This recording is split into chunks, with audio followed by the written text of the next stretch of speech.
When I worked at NASA, probably 1997, 98, the guys in the photo lab, two of them were coming out of their office at the same time I was leaving my office, and I heard them laughing and saying they couldn't believe that people believed in the fake moon landings.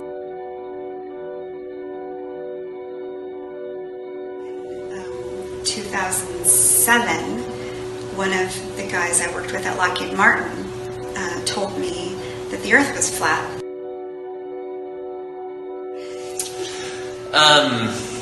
So you have a Fort Worth connection. I do have a Fort Worth connection. And that is? I worked for Lockheed Martin in White Settlement, which is Fort Worth, Texas, for a period of time. That was not one of my fun positions. That was strictly business, financial business stuff. Gotcha. Just want to bring it up because we are Flat Earth and we're in Fort Worth. So right. Just want to make that connection. I did live in Fort Worth for 2 years. All right. That's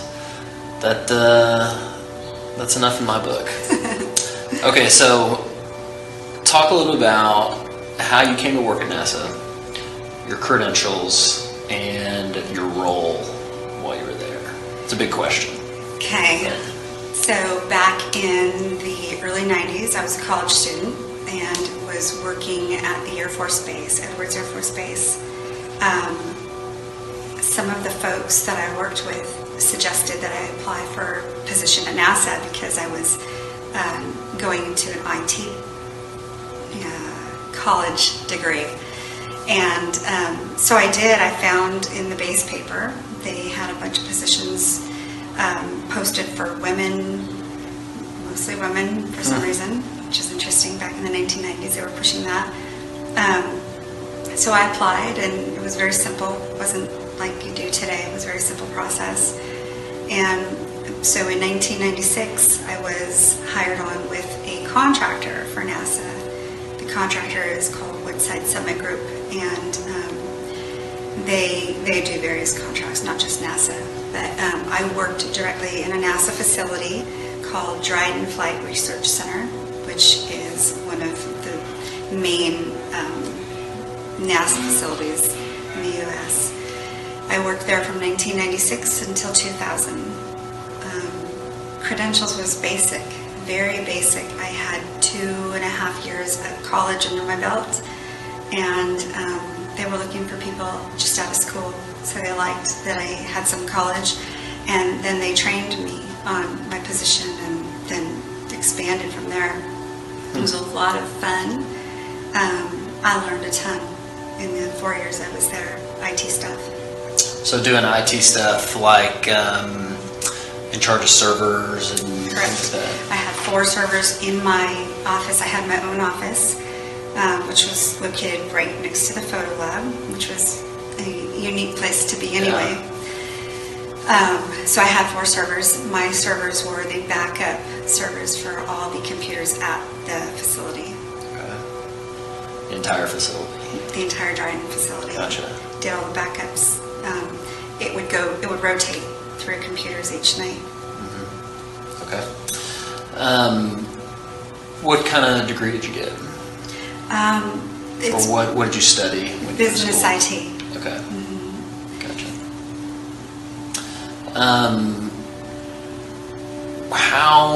How did you come into Flat Earth? Because you weren't a Flat Earther when you worked at NASA. Correct. Right? So tell me about that journey. So it's actually, if you don't mind if I go back a little bit further, when I worked at NASA, probably 1997, 98, the guys in the photo lab, 2 of them were coming out of their office at the same time I was leaving my office, and I heard them laughing and saying they couldn't believe that people believed in the fake moon landings. Huh. Now, obviously, I wasn't aware of any of this then. I had no idea, so I honestly just thought they were crazy. So I kind of brushed it off, and I didn't think about it again for many years. And then in 2007, one of the guys I worked with at Lockheed Martin told me that the Earth was flat, and I discarded the information because he didn't really give me a lot of detail. He was an engineer, very smart guy on the F-117. Wait, a smart guy that believed in a flat Earth? Very educated. Okay. Very educated and very Gotcha. smart, and aerospace background. Told me that the Earth was flat, and again, I discarded it because it was just nonsense at the time. So fast forward a couple of years, and in 2009, I woke up to pretty much everything. And it's a hard awakening when it's all in one, but Sure. fake moon landings, 9/11 inside job, chemtrails, HARP, and you just fill in the blanks from there. I started to research like crazy. So from 2009 until May of 2016, I was just researching, studying. I worked for the government until 2012. So NASA, then Air Force, then Lockheed, not necessarily in that order. But in May of 2016, I was doing my research, and I ran across a video that said 75 biblical proofs of flat Earth. And I was intrigued, having had it sort of in my face a couple of times and knowing the moon landings were faked. So I watched it, and my life hasn't been the same since that moment. Yeah. So, so your background, I mean, you're a Christian, right? Correct. Or you believe in the Bible? I do believe in the Okay. Bible. Because I lately I've found that Christian just means you take the scientific worldview and project it back on the Bible. But if you actually believe in the Bible, that's a different story. Correct. Right? If you believe in a literal biblical account. The geocentric. Right. account, You had a yes. geocentric account. Yes. So in that process, was there one verse that like really jumped out at you, or just kind of like hit you for the first time again, when you reread it from a flat Earth perspective? So what I did was the book of Genesis, chapter 1.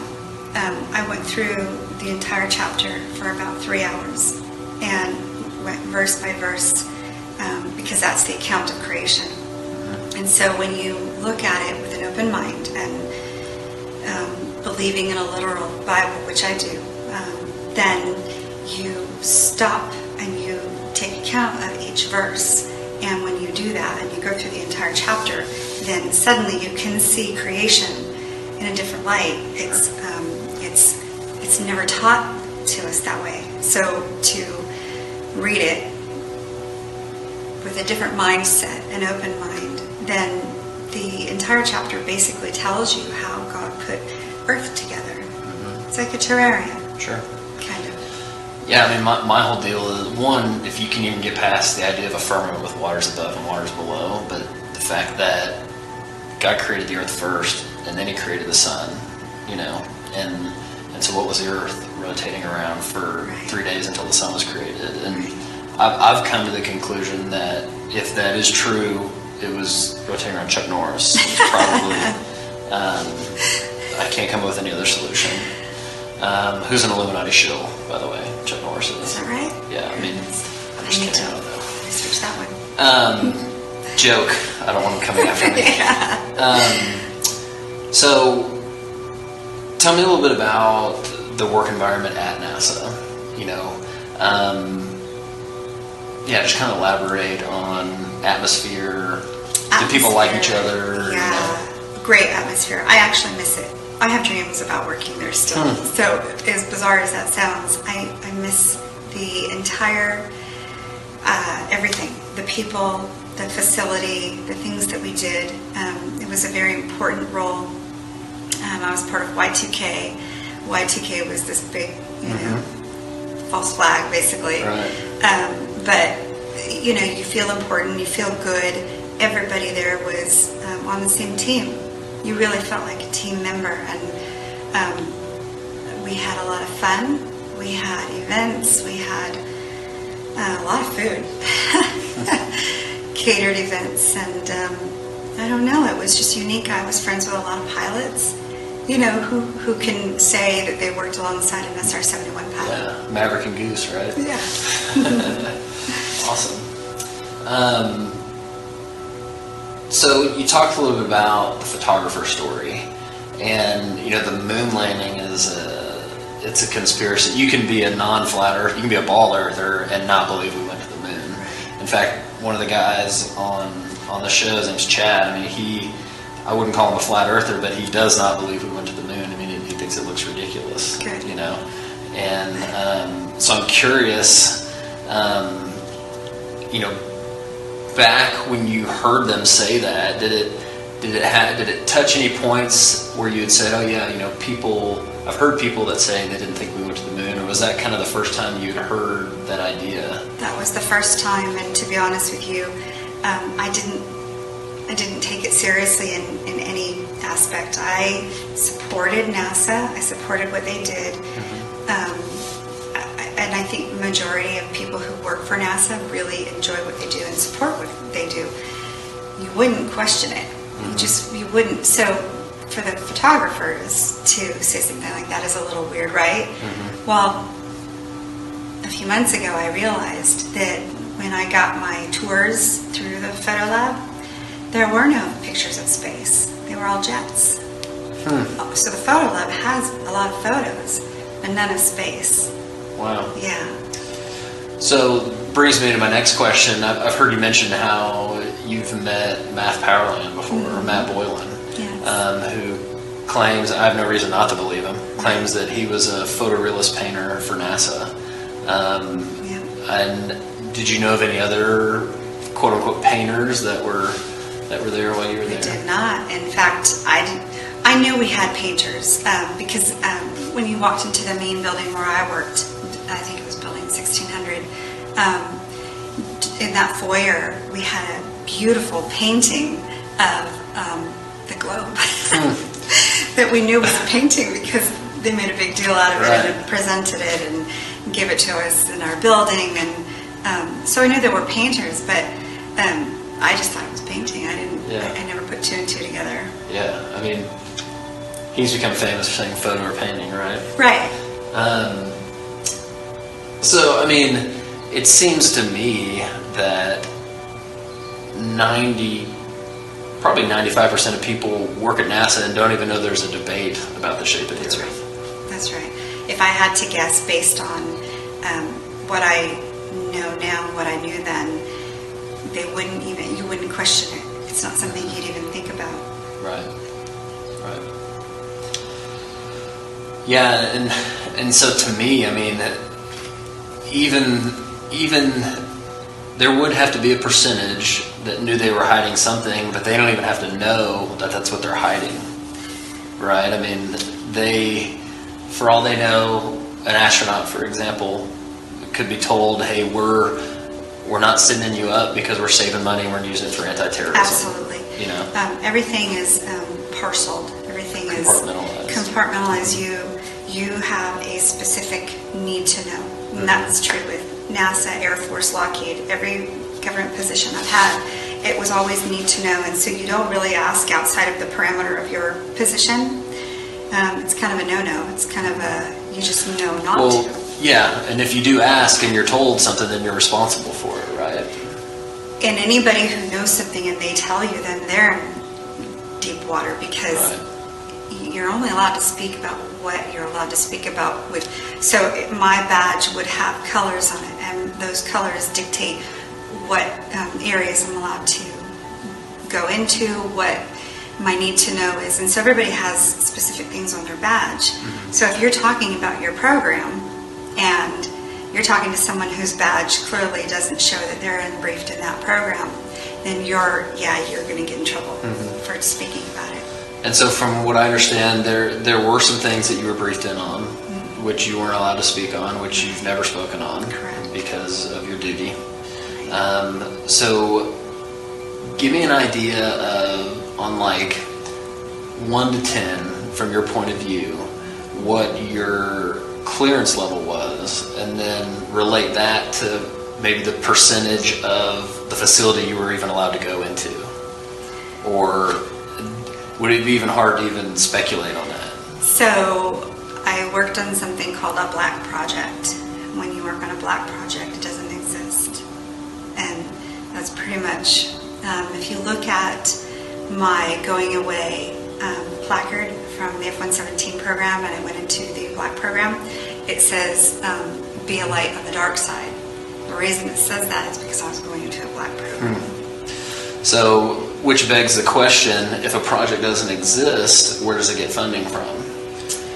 Same place, but it has a name that isn't its name. Right. It's hard to explain that. Sure. No, I get it. So my point would be, if NASA is getting $50 million a day and they are not sending rockets up or people up, then they've got extra money for quote unquote black projects. Correct.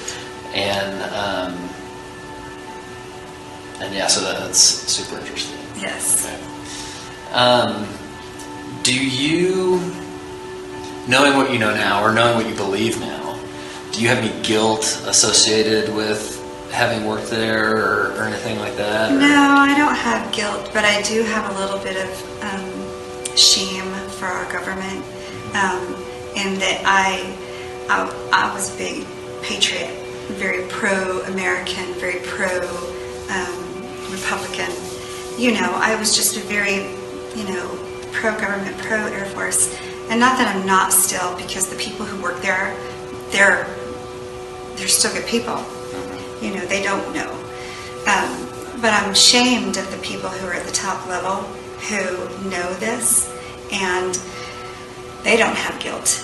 And they send stuff down the pipe to the people the regular everyday people, to do these jobs, and these jobs are pretty much creative jobs. In order to create this atmosphere, you have to have a budget office, you have to have an IT to support all the computers. What are they actually working on?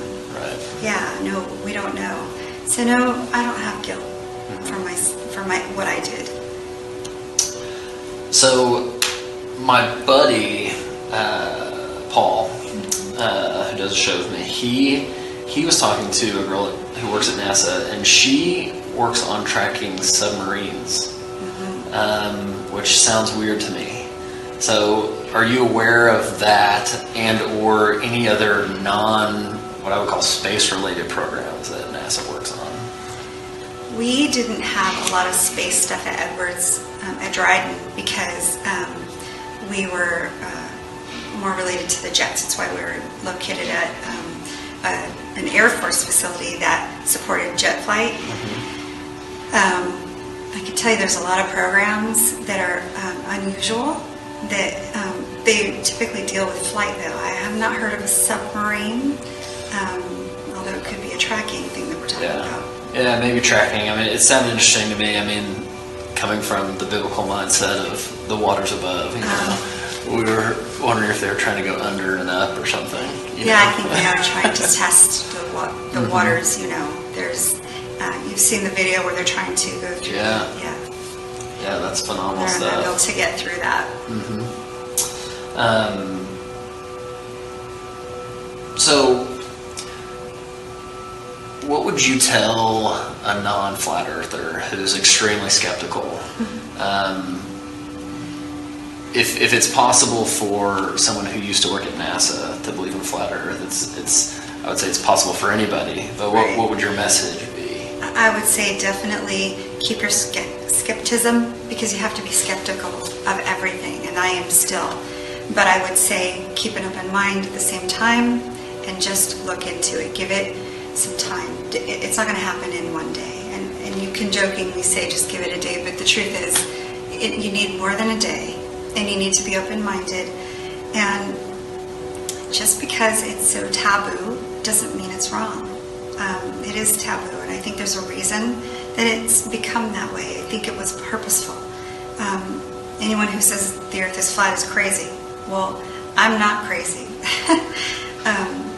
I hold a clearance, and so I can tell you I'm not crazy, and the people that I've met who are flat earthers are not crazy.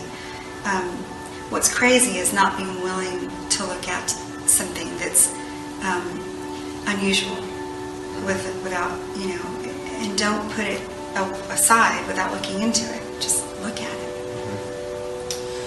So, what would you tell other NASA or ex-NASA or government employees that maybe have a weird sense of something that might be going on? Or if I was still working, I would be very quiet because of my career. So I get it, and that's the truth. It doesn't mean you have to come out publicly to look into it. It just means you look into it and decide for yourself. You can still quietly share this information with those that you know, the friends, family, your children, and say, maybe there's another option here. Maybe this ball, this globe, is a theory, and we don't maybe have enough fact to back up the theory as fact, because we don't. So I would say look into it quietly if it's more comfortable to do that, and then just share with those who are close and see what they say. Any passions besides flat Earth or biblical cosmology? Truth. I'm a truther.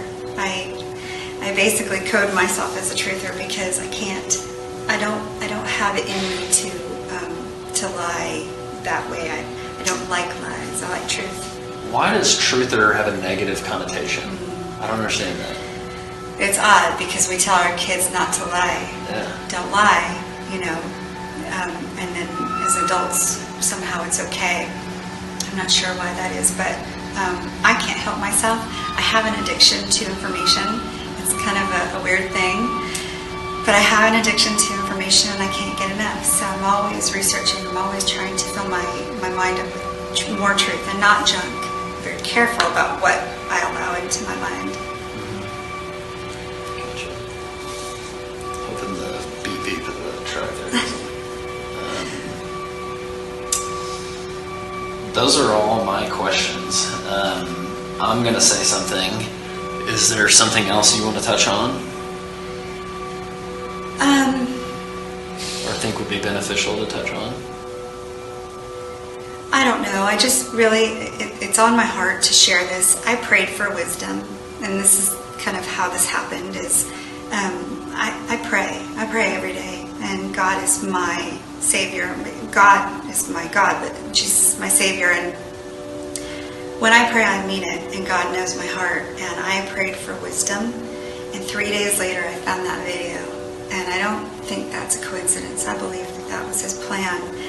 And it's only opened my mind and to the truth of the spirit world more, not in a weird way. The spirit world is real.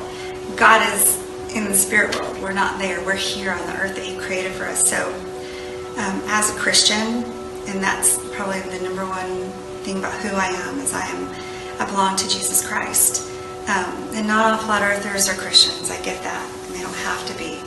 But I can tell you that I'm more blessed in my walk, in my faith, than I ever was prior to understanding the geocentric model. Yeah. Same here. Yeah, amen. So, one of the things that is super important here that I think everybody needs to take from Cyndi's story is that you can work someplace and not necessarily be part of the overall lie, okay, if there's an overall lie, which I believe there is. And what I want you to do is take her story and apply it to your life. So me, I work, one of the things I do is I'm in commercial construction, and I do pricing and estimating for large construction jobs. But I don't swing a hammer, I don't lay tile. I sit at a computer and I plug numbers into a spreadsheet. And, we're out of Fort Worth, but we build jobs in Austin and Houston, and there's jobs that I've worked on at the computer that are now built and, people are living in that I've never gone down and seen, I've never touched.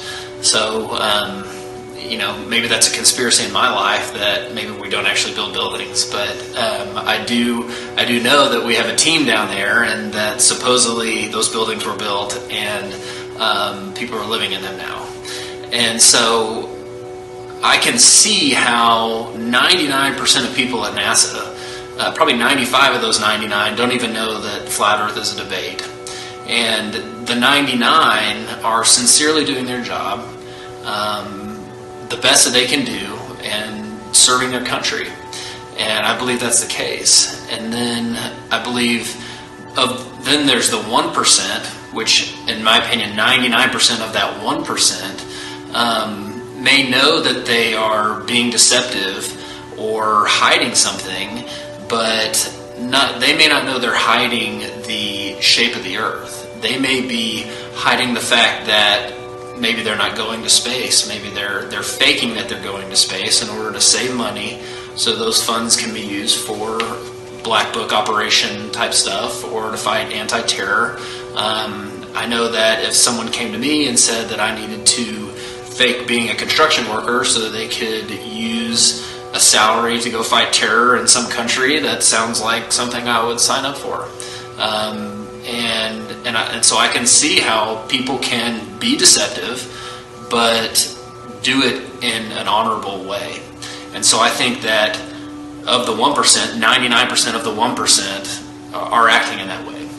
And then the last 1%, the 1% of the 1% would know what is going on. And so while it does seem like an insanely large conspiracy, I don't believe that it has to be. I think even the astronauts, for example, can be in on it, but not know what they're in on.